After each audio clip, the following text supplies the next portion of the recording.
Cybersecurity is the practice of protecting systems, networks, and programs from digital attacks.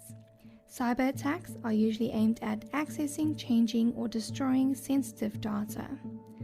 This affects us all. From phishing emails to ransomware, we are all vulnerable. With more businesses moving online, it's important to take steps to prevent us from falling victim.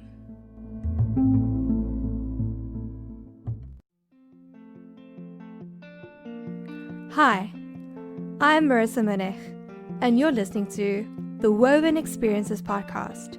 Here we share stories around important topics and explore the interconnectedness between ourselves and the world around us. Let's get into it. Today's guest is Amy Manià, an OSCP Certified Security Analyst at Telespace Systems, based in Johannesburg, South Africa. As a member of the information security industry, she is passionate about community and is regularly involved in both local and international community-based events. Hi, Amy. Welcome to Woven Experiences. How are you doing? I'm great. How are you doing? I'm good. I want you to tell my audience a little bit more about what you do and what your job entails.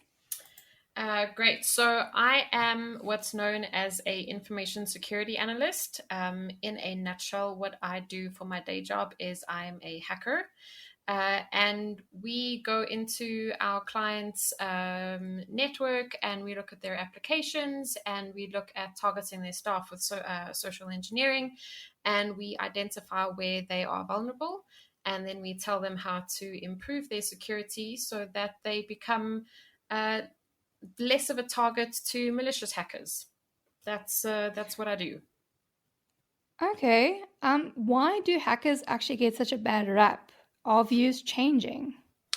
Well, I mean, that's actually I'm glad you brought that up. So the word hacker has got quite a negative connotation. And a hacker isn't necessarily someone who's a criminal. I think people tend to equate the word hacker with someone who's got some kind of malicious intent.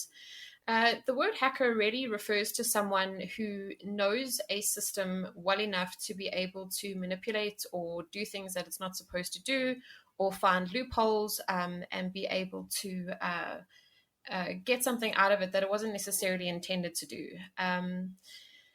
I don't know if views are changing. I think that hackers definitely have their place, both the good guys and the bad guys. It's this kind of constant cat and mouse game. If we didn't have the malicious hackers, there would be no incentive to make things more secure. So we kind of need them. They do fill a bit of a space, and then obviously we kind of complement that. Because we're able to improve things. We're able to use our skills to improve security. And how did your journey start? Where did you first learn about pen testing and hacking? Well, I think I have a fairly unique story. I don't think a lot of people get into information security the way that I did. I had met someone who was a pen tester. He was very passionate about his job and he spoke about it a lot, and I found it fascinating. Fascinating to the point where I felt compelled to learn about it in my personal capacity. And it's kind of one of those things like it's like a bug that bites you. And you just know in that moment that you want more.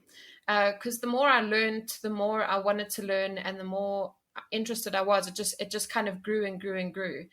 And then I think there was definitely a little bit of being in the right place at the right time involved. I had sent a message through to Telspace Systems, which is where I work currently. They informed me that they had a boot camp. And they asked if I wanted to come for an interview, and I went for that interview and I was offered one of the positions on the boot camp. And I completed the boot camp. I was given a contract. I then passed my OSCP, which is kind of like it's a good certification to have as a baseline certification in the industry. And then I've been employed there as an analyst since. Oh, wow. That's very cool. Yeah, it's an incredible opportunity. I mean, Telspace is an amazing company. I'm very proud to work there. It's not the only company in South Africa that does do boot camps. This industry, one of the things I love about this industry is people sharing knowledge and the willingness to teach other people.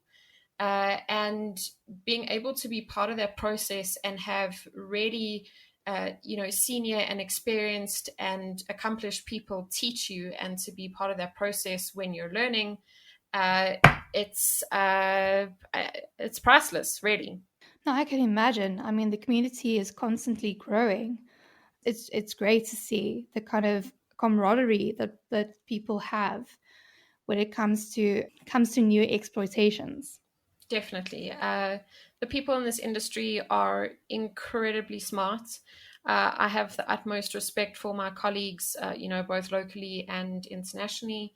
The things that people find and, obviously the research that happens and the vulnerabilities that get disclosed. People are doing amazing work. There are really, really incredible people in this industry. Now, with your experience, what are the most common cyber attacks you've noticed take place in South Africa?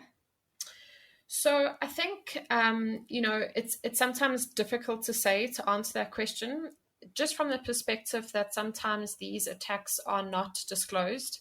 I mean, I have a little bit of a problem with that in itself. The Poppy Act should be able to address a little bit of that, but companies that violate the Poppy Act, they really, really need to be held accountable.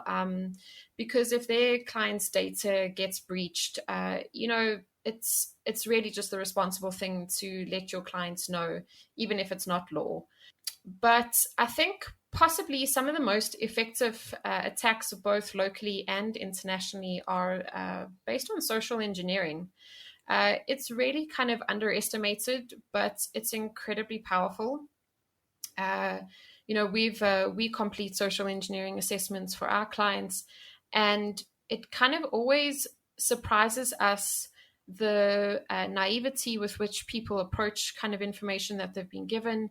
South Africans specifically seem very inclined to be helpful and are a little bit too willing to give information sometimes. And you know that's as soon as you're able to use a human being to your advantage, it doesn't really matter which systems you have in place as protection, because you can bypass a lot of that with effective social engineering. Now, you just mentioned the Poppy Act. What is that? The Poppy Act or Papaya Act, people refer to it in two different ways. So it stands for the Protection of Personal Information Act.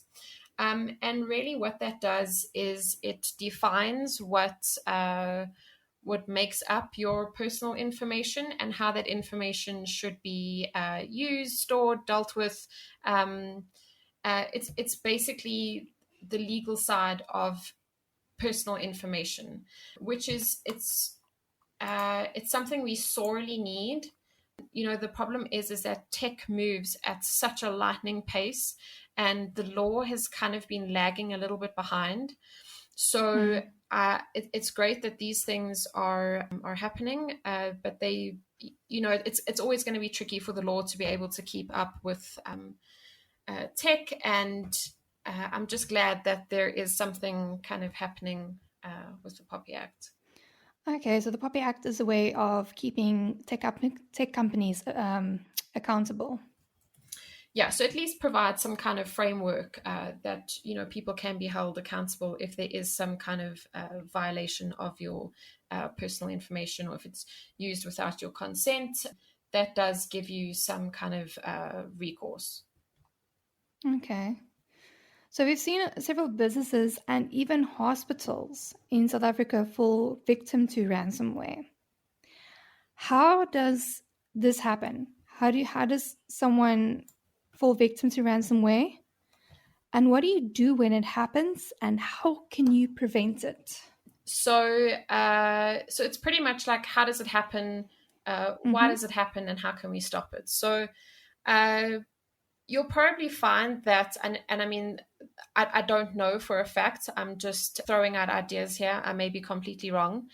But you'd probably find that there was some kind of aspect of social engineering, or there was some kind of system that was internet facing that had a vulnerability that a hacker was able to exploit and gain some kind of entry, and then, work from there, privilege escalate, move laterally through the network, get hold of a whole bunch of data. So there are various entry points. It depends on the systems that are in place. So it's hard to say exactly what an entry point would be. But the thing is that, the thing about ransomware is that the criminals are pretty smart, and they're quite sophisticated. And they're also, you have to remember that a lot of people are a bit skeptical, because they say, well, if we pay this ransom, what guarantee do we have that we're going to actually get our data back? But these criminals are incentivized to actually give you your data back once the ransom is paid. Otherwise, their, quote unquote business model would fail, because if people knew that they wouldn't get their data back after paying a ransom, people would stop paying. So, unfortunately, it is quite a clever tactic, because a lot of companies do feel like they don't have any other option. They're compelled to pay this ransom. And a lot of companies do. So as far as being able to stop it, so like most things, prevention is better than cure. And as much as a surgeon would recommend surgery, I mean, I am a pen tester, so of course I'm going to recommend that companies get pen tests done. As I kind of explained in the beginning, so for anyone who doesn't know, a pen test is when security analysts such as myself, we're going to simulate an attack on a network or a service, and we're going to determine where it's vulnerable or how a malicious hacker could get in. And then we advise our clients on how they can improve. So there's a lot of different ways that you can do that. What I find though is, that can get quite technical, and there's a lot of different ways that can be done. But one of the things that I prefer to talk to people about is, what can you do as an individual to try and empower and protect yourself to prevent these kind of things from happening to you? Now, that was going to be my next question. But before I ask you that, I just want to fall back to, with hospitals, a lot with tech evolving, a lot of things are automated, ventilators and things like that are put onto a network. And this network is obviously vulnerable to hackers, to whether hacking from online or within the network of the hospital. I mean, literally, there are literal lives on the line. Definitely. What would they do if this would happen? Would they be able to close off the network somehow? So when it comes to medical devices specifically, I have basically no experience. So I'm going to be quite hesitant to answer questions like that, even though I am aware that the possibility is there. So there is a South African researcher. Her name is Veronica Schmidt.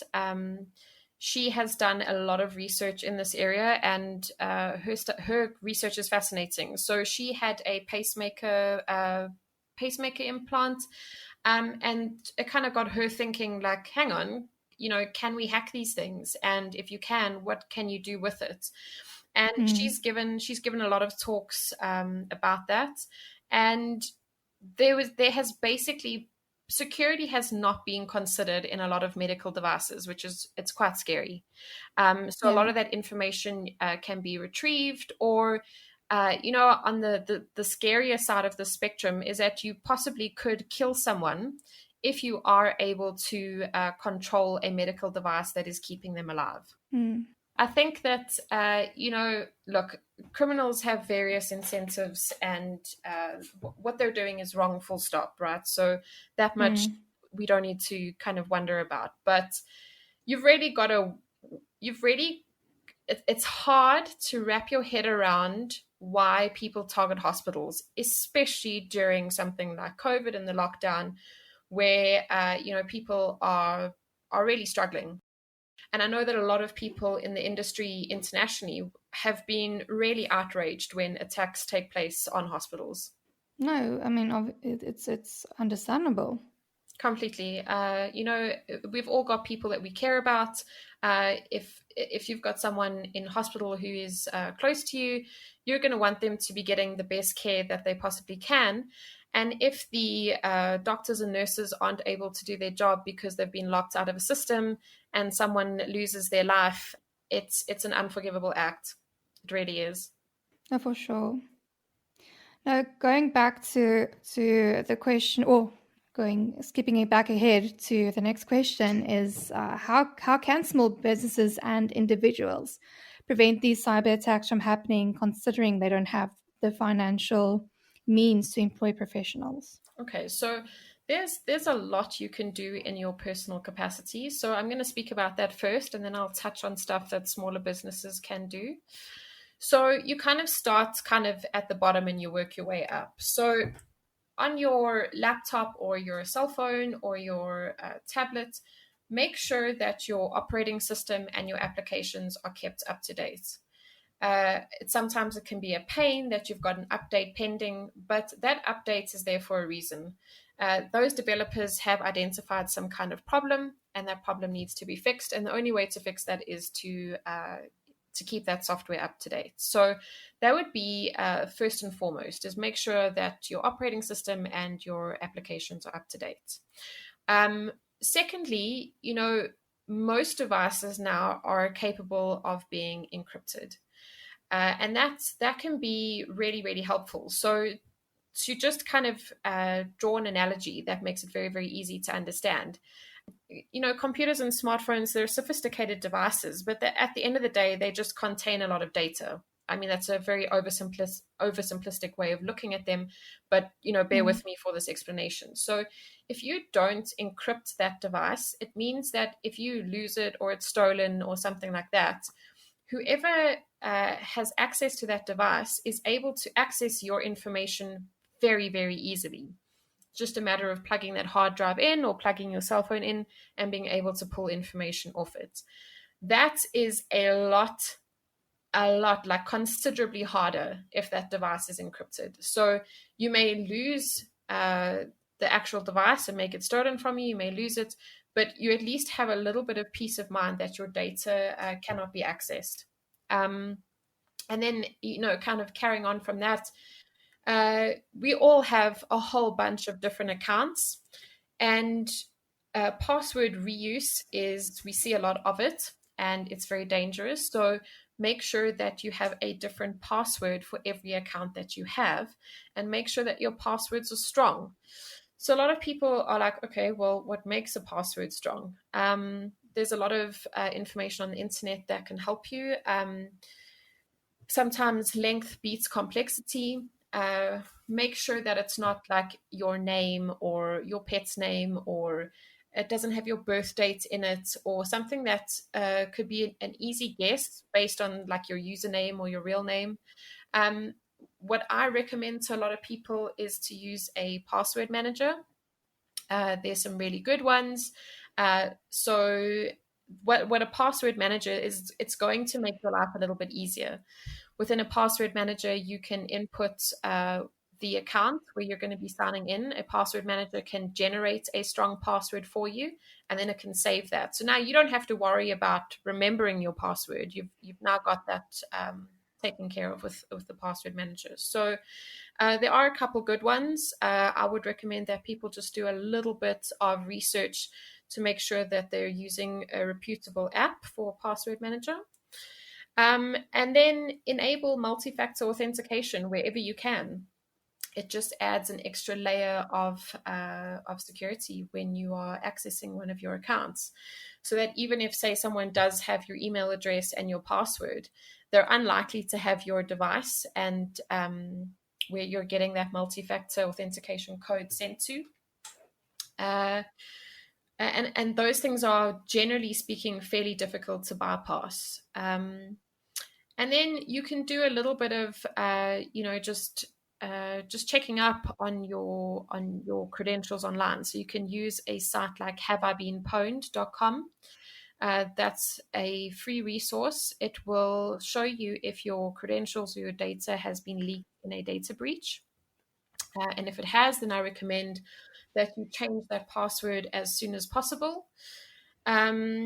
Also, check your privacy settings on your social media. A lot of people aren't aware that stuff that they're posting is publicly available. Absolutely anyone who has access to the internet is able to go and see what you've posted there. So, for example, I have managed to find someone who gave their address on a photo on Facebook to someone who asked if they were in town and they wanted to visit. And this was a Facebook profile. It had no privacy settings, and this comment on this photo gave their full home address. Yeah, which is it's very scary. So people need to be quite aware of social media and the information that they're making available. Also, things like be wary of unexpected communication. Anything from an email to a call to an SMS. Verify that information, especially if you're not expecting it, and even if you are expecting it. So, if there is a link, please don't click it. If it is some kind of communication that you are expecting, if it's an email, check that it's coming from the correct place. Like, say, if it's a proof of payment for a bank, for example, check that that's actually coming from a legitimate bank address. If you're worried about that link and you think that it might be something that you need to look at, there are sites like VirusTotal. You can put that link into VirusTotal and it will tell you, will kind of give you a score, and it will show you the end point where you're actually going to wind up if you click that link, where it's going to redirect you to. And yeah, as I mentioned previously, social engineering is so effective. And we've seen a kind of a spike during lockdown. There's something to be said about people being isolated. So say, if during a phishing phone call, if a criminal started asking you for a whole bunch of information and your colleague sitting next to you was, could overhear the conversation, they could say to you, are you sure this is legit? Should you be giving this person this kind of information? Maybe you should just be a little bit worried. People don't have that sanity check when they're by themselves. And they can be a little bit too trusting. And what really makes me angry is when older people get targeted. So they're not necessarily as tech savvy or information savvy, and they become targets for attacks like this, especially with things that require money. So be careful who you give your information to. And this includes things like your ID number and your credit card details. And there's ways around that. So if you are making payments online, if it is not your banking site, do not enter your credentials. You can use virtual cards. Most banks support virtual cards as part of their normal service now, so you don't actually have to enter your real credit card details. And something that I've seen a lot of, especially now during lockdown, is that if you have to go, say, into a bank, that they want a lot of your personal information from you. And the problem with that is, of course, it has a purpose during lockdown. If there was someone who had COVID in the bank at the same time as you, they want to be able to notify you. But on the other side of the coin, you don't know what happens to that form as soon as it's out of your sight. So you've now provided, these forms generally ask for your full name, your ID number, your address, your cell phone number, and your signature. That's a huge amount of personal data that you've just handed over to someone that they could potentially use against you. People's identities do get stolen, and it's very difficult. It's a very difficult process to correct once your identity has been stolen. No, for sure. I was just thinking about the people obviously shopping more online, and many of them saving passwords and credentials or credit card numbers on their browser. For example, Google has an automatic pop-up and then asks, can we save this for future use? And a lot of people don't think twice and just say yes. How safe is that, or what are the repercussions that could come from that? Well, the problem is that there's generally this trade-off. So tech is trying to make our lives easier and more convenient, but generally speaking, the easier and more convenient, there is a security implication. So if you are saving your passwords in a browser and then someone is able to get access to your device, they can now log into all of your accounts. If there is a vulnerability that is discovered in a browser and you haven't updated to the latest version, that could be exploited and people could potentially get access to your account. So, I say to people, look, everyone needs to do what they are comfortable doing, right? And I guess some accounts are going to be higher priority than others. So, your internet banking is probably going to be a bit more important to you than, say, something like your Facebook or Instagram. The problem is people are a bit lazy, so they don't want to type in a password every time that they go to a site. I would recommend not saving your passwords and just typing them in. It's a bit of a pain, but it's better than someone getting access to your account or hacking you. It's just preferable. No, 100%.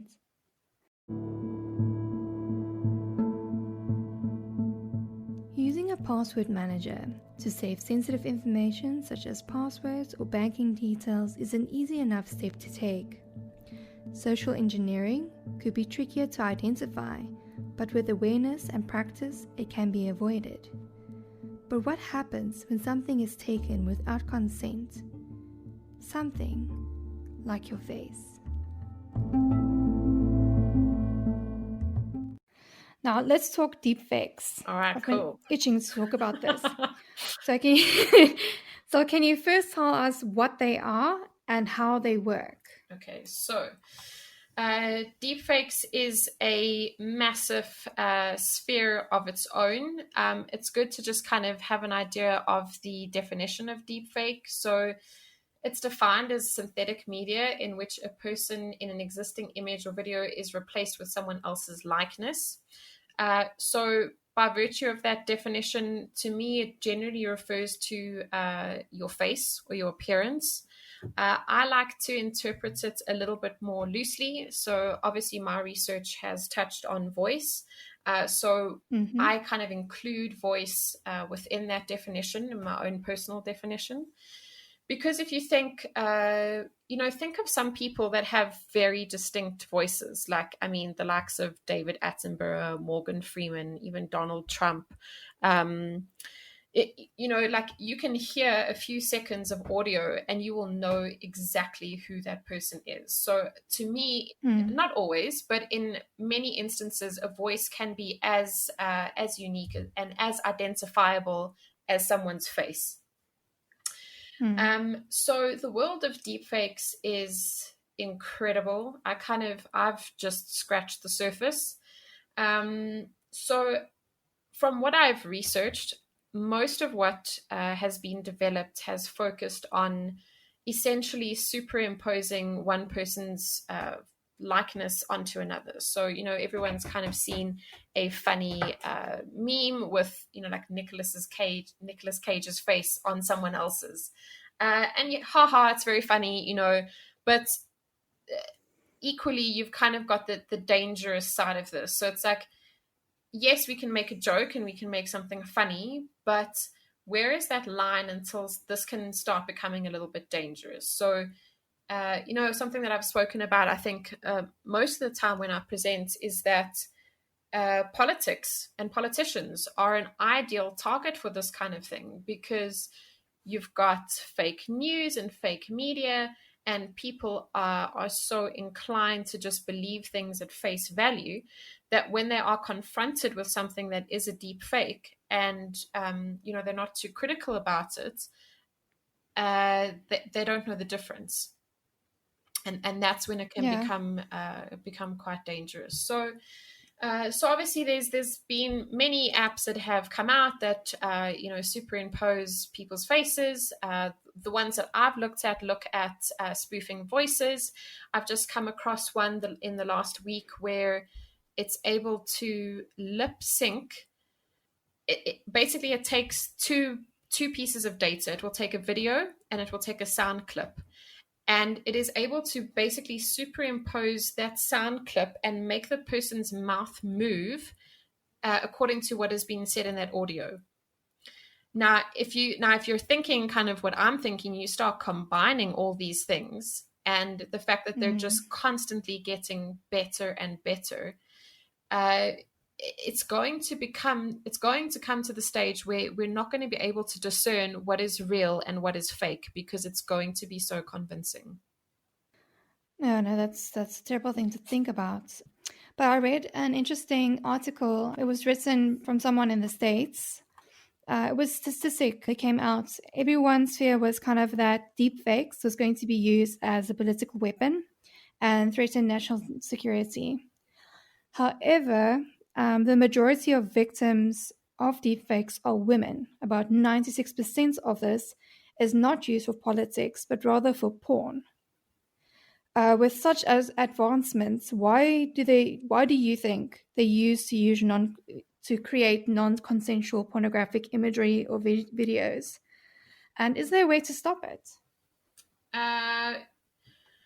God, I mean, this is going to be a very difficult question to answer because it kind of incorporates so many problematic things. So I think as a society, we are obsessed with sex, and we're obsessed with appearance, and we're obsessed with power. And if you have some kind of data on someone like that they wouldn't want to be made public, it gives you a sense of power. And I think we saw a couple of years ago, celebrities' cell phone or cloud accounts got hacked, and a lot of their personal photographs were leaked. And I think that's violation in and of itself. But the problem with deepfakes is that you no longer need to even hack someone's phone to get access to photography like that, because you can generate it yourself. And the very kind of short answer to your question is no, you can't really stop it, because if there's a picture of your face on the internet, well, there's not really anything stopping someone from using that. And I fully agree. I find it very troubling that a lot of deepfakes, kind of malicious deepfakes, target women. I mean, I don't know if you've come across the app. It was called Deep Nude. What this did is you would provide this app with a photograph of a woman, and it would use its programming to virtually undress that woman. So you could pass this application a picture of a fully dressed woman, and it would spit out what she would potentially look like naked. And that app targeted women specifically. There was nothing in that where you could do the same thing with a man. I mean, I guess you could probably have a man's face on a woman's body, but you understand what I mean. You wouldn't have male genitalia in that final image. But as you've mentioned, deepfakes are not limited to images, but also to voices with your research. Can you tell me a little bit more about that? Definitely. So, I mean, when I started this research, I knew absolutely nothing about it. And I'd like to state up front that I am no expert. I've just found it fascinating, and I've tried to learn as much as I can. So to kind of just walk you through, it's worth just understanding like how voices are made. So you've got basically two parts, if you can kind of think of this. You've got your vocal folds, and those are equivalent to the string of a violin. So that's what makes the sound. You then have your supralaryngeal articulators. I'll get into what those are. But that's like the body of the violin, and that helps shape the sound. So a supralaryngeal articulator is really just the medical term for all the bits and pieces that are happening above your throat. So that includes your nasal cavity, your mouth, your tongue, your teeth, everything that you need to be able to articulate words to make language. You know, and then you have to have like a very basic understanding of speech. So, you know, as humans, we learn to speak and we learn to understand a language, and we take it mostly for granted. But when you start interfacing with software that needs to understand speech and speech recognition, it actually gets quite tricky, because as soon as you start to consider things, especially like homonyms, so think of there, like over there, and there as in that person's. For a human, it's quite easy to know which one you're referring to when in the context of a sentence, but for software, it's a little bit more tricky. Add in things like what language you're speaking, your accent, how quickly you speak, how well you enunciate, and then also things, I found this fascinating. So they're called, it's part of phonetics. So your phonemes, which means essentially every word is just made up of different sounds. So a good example of a phoneme is recognized speech or rec a nice beach. Those are two completely different things, but when you listen to them, they actually sound incredibly similar, as well as voiced and voiceless sounds. So what's quite a nice exercise is that if you put your hand on your throat while you're talking, you can feel when you're making a voiced sound, that's when your voice box is vibrating, your vocal folds are moving. And voiceless sounds is just when there's air passing through. And although you can articulate that with the shape of your mouth, it's not necessarily a voiced sound. So how this all works at a very high level is it's something called natural language processing. And what the software, this very sophisticated software, does is that it uses context and then probability, which is a very nice word for taking like an educated guess. So it's going to listen to those phonemes, and then it's going to try and think, what are you actually asking me? So that's and I'm sure most people have had the experience when you're chatting to some voice assistant and you ask it a question and it gets it totally wrong. That's exactly why. That's why it happens, because it hasn't been able to understand the context of your question. And then this data can go through various different processing. You know, you've got your waveform, which is, I think, what most people are familiar with, and then spectrograms. And once audio data is in the form of a spectrogram, that's when a software can understand it. And that process can essentially go back and forward. So you can go from speech to text, and from text to speech. And spectrograms are an important part of that. So what the tools do that are able to spoof voices, they're able to take the certain characteristics of someone's voice, and they're able to copy it, essentially. So you can, as long as you have enough data, because at this point, you generally speaking, you need a lot of data to be able to make a convincing spoofed voice. That's improving. So it's just over a year ago, a gentleman released a tool called, let me just get the name, real-time voice cloning. And his name is Corentin. If anyone is interested in looking, if you look on GitHub for Corentin J, you will find his tool called real-time voice cloning. So that does exactly what the name implies. It needed just 5 seconds of data, and it was able to create a spoofed voice from that. Obviously, these things, using a tool with that kind of quick turnaround and that limited data, the output is not brilliant. But again, as I keep saying, these things every kind of week just get better and better and better. There was an audio clip generated by researchers using Joe Rogan's voice. It was incredibly convincing. Google have created an AI that sounds almost indistinguishable from a human. And that's the thing, is I think we've always thought, oh, well, it will be easy to tell when something is real and something is fake. And the truth is that that line is pretty much disappearing. Deepfakes are definitely getting that good. Yeah, and how can deepfakes be abused, considering how advanced they've become? Well, I mean, I guess that just depends on your imagination because the applications are numerous.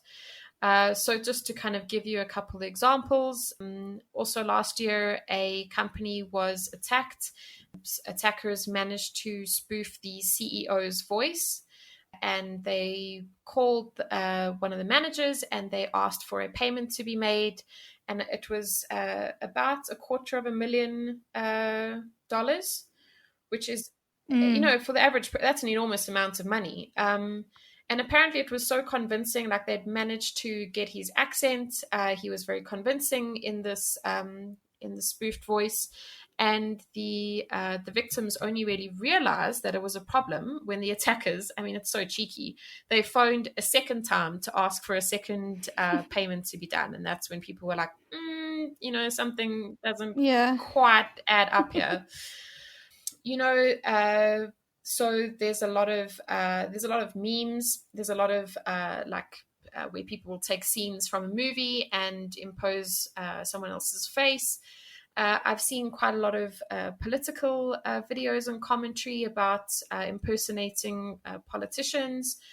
It can be used for a lot of things. If you think, and there's also some legitimate applications for it. It's not all bad. This is not how this was done, but it's a good example. So if you think of Star Wars, for example, Carrie Fisher passed away and they hadn't finished filming. The deepfakes would give the people that work for that, the production, it would allow them to superimpose her face onto a different actor or actress and make it look like she was still, acting in the movie, and they'd be able to finish up. They painstakingly did it, frame by frame. So they didn't use a deepfake application for that. But I definitely think this is an application that could be used in film. It's definitely could be used in parody and for things that are fun. And then, unfortunately, it can be used for malicious purposes as well. So the legitimate reasons or uses is for entertainment. Is there any other uses you could have? Well, definitely, especially when considering voice.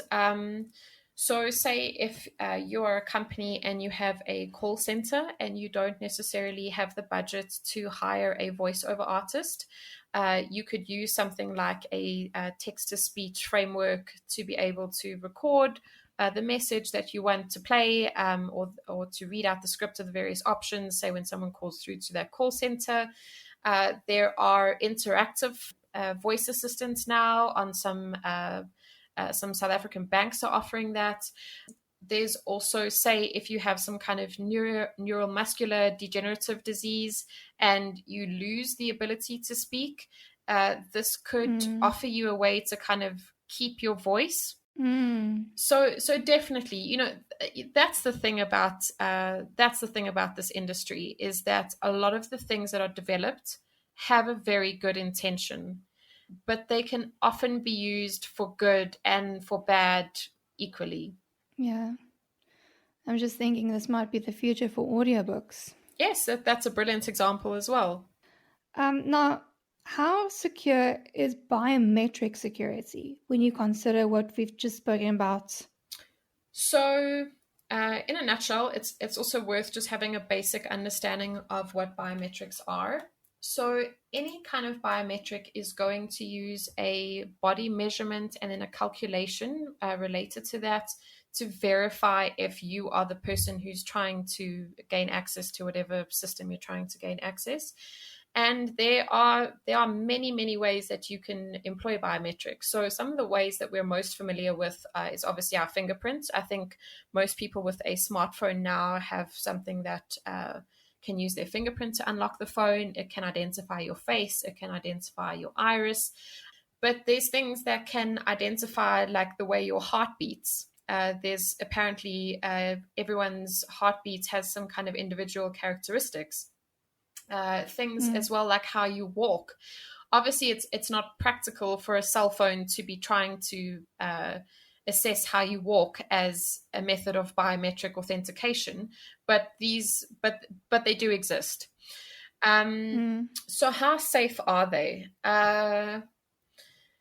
There's also been quite a bit of research that's happened in this field. It's not research that I've looked at, so there are definitely people that know a huge amount more than what I do. Like most things, there are bypasses. I remember reading research where the researchers put tape on glasses, and that kind of process was not consistently, but a lot of the time they were able to bypass the facial recognition, which it's quite interesting, So I think that biometrics are great. The great thing about a biometric is that you always have it with you, right? So you've always got your fingerprints, well, hopefully, unless, you in an accident and you lose a finger or an eyeball or whatever. Like, my apologies if that's happened to you. But then, again, it's double-edged. So it's like, say your biometric data gets breached. You can't replace your finger. Yeah, you have 10 of them, so you could, use all 10. But if, and I mean, it's a really, you run out of fingers. It's a ridiculous and a hypothetical kind of situation, but it's worth considering, and obviously I've my research is specific to voice, and I've come across research that indicates that voices are not necessarily as unique as we think they are. So, we work under this notion of like, everything about me is so unique and special and no one is like me. But we don't know that. There hasn't ever been a study completed on every single person on Earth. And until you do something like that, you cannot categorically say that every voice is unique. We don't actually know. Yeah, no, 100%. I remember it was also a lab-conditioned test where they took a printout of someone's iris and added a contact lens to unlock a Samsung cell phone using that. Wow. That's amazing. Yeah, no, it's very interesting. Now, considering, yes, biometrics are, convenient, but once hacked, I mean, you can't change it like password. And another thing to consider is how safe is our data with companies that use them? Not at all. Yeah, exactly, because they have, they have then access to accounts, or people use, I know in the States they use facial recognition to verify or certify payments when they do online shopping. Yeah. And no, it's just a real concern, considering a lot of US companies have relations with the NSA for surveillance, or with London has been using facial recognition surveillance and capturing data and information on non-consenting civilians with police vans to check if they're on a wanted list. And then, of course, we all know we've read about China, who's been using it to run a country with a point system. I mean, that blew my mind when I found out and watched a documentary on that. But, the thing is, the irony is George Orwell warned us. He wrote 1984 and told us about Big Brother.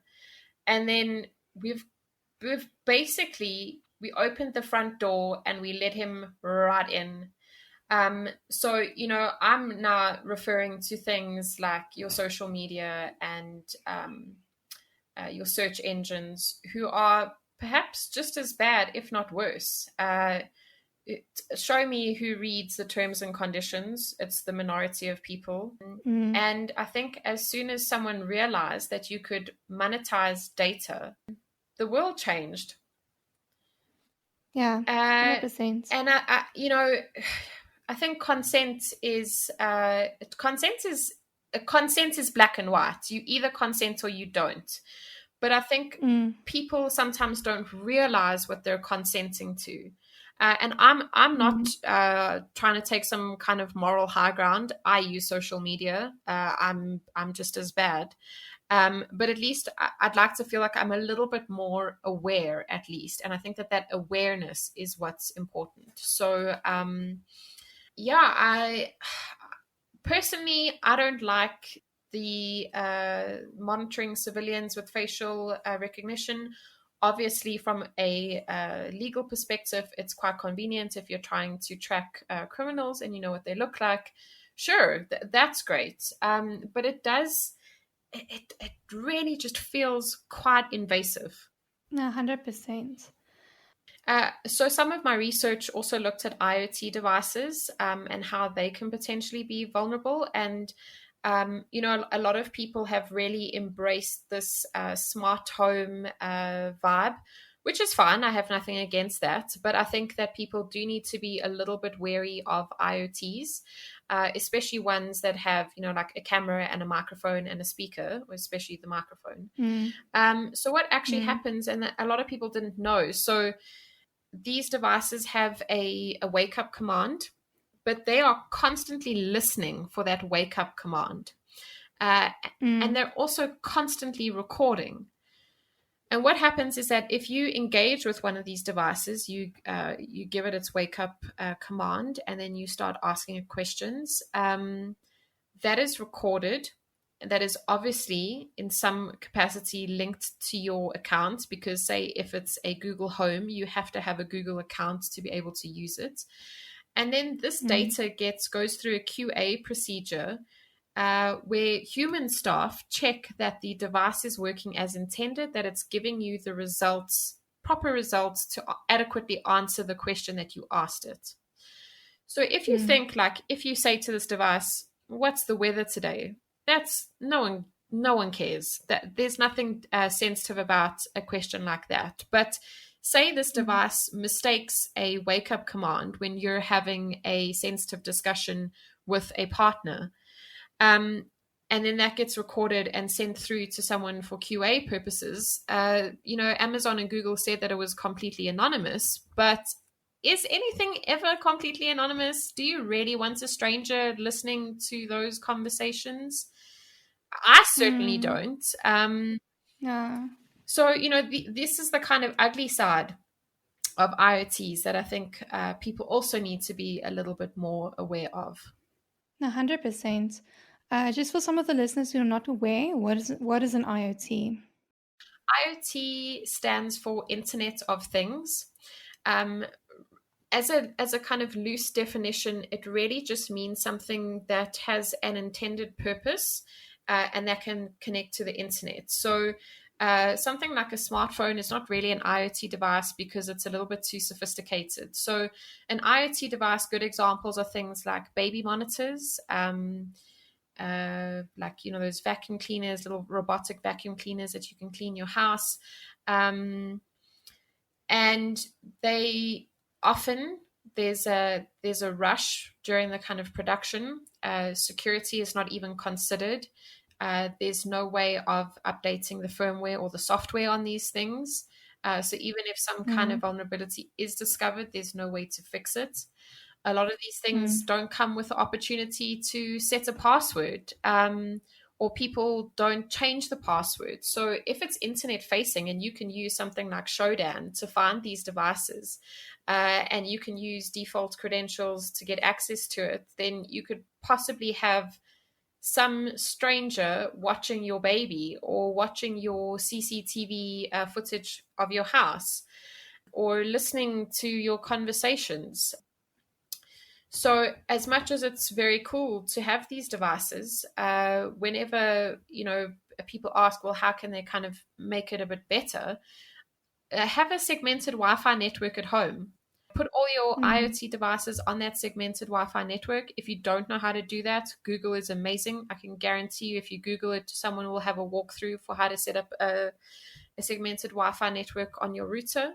And then at least you just have a little bit of separation between the Wi-Fi network that you use for your personal day-to-day stuff and then the IoT devices, which can be a little bit more vulnerable. Yeah, 100%. So, any last words of wisdom for businesses or individuals when it comes to cybersecurity? Yes, so that does actually remind me that I didn't answer your question about what small businesses can do to protect themselves. So everything that I mentioned about kind of personal security applies, and as many ways as you can get that stuff done. Something that small businesses can consider is something called managed vulnerability scanning. That cannot replace a very skilled analyst, but it at least does give you a very good idea of where your vulnerabilities are, and that's a lot more affordable. So if you do have a business and you're worried, I would recommend something like that, which will not be as expensive as a pen test. And then words of wisdom. I generally say to people, trust your gut. There's no other way to say it. If something feels wrong or it feels weird, trust that instinct of yours. Be skeptical of most people, and trust but verify. So just don't be too trusting about requests for information, or just be a little bit more careful and try and be a little bit more aware. I know, everyone has an industry that they're in, and there's so much to know. I mean, what an amazing universe. There's just so much to know. And you can't know everything. So that's why just having the basics in place that are going to protect you a little bit better, those are very manageable things that you can do. Yeah. Is there anything else you'd like to add, or maybe I missed? Not that I can think of. I would just like to thank you for this opportunity, and I hope anyone who listens finds something that they either didn't know or that they can implement in their life, or found something a little bit interesting about it. And thank you for joining us. Really appreciate it. My pleasure. Thank you for joining us. You'll find Amy's information in the description below. And that's a wrap. Thank you so much for tuning in to today's episode, and be sure to subscribe to this podcast to avoid missing out on any future episodes. I'd appreciate it if you could leave a review, and if you have any thoughts on today's episode or perhaps topics you would like me to touch on, you can contact me via email. A link is provided in the description. I hope today's episode provided some new insights to what it means to be human. And I hope to see you in the next one.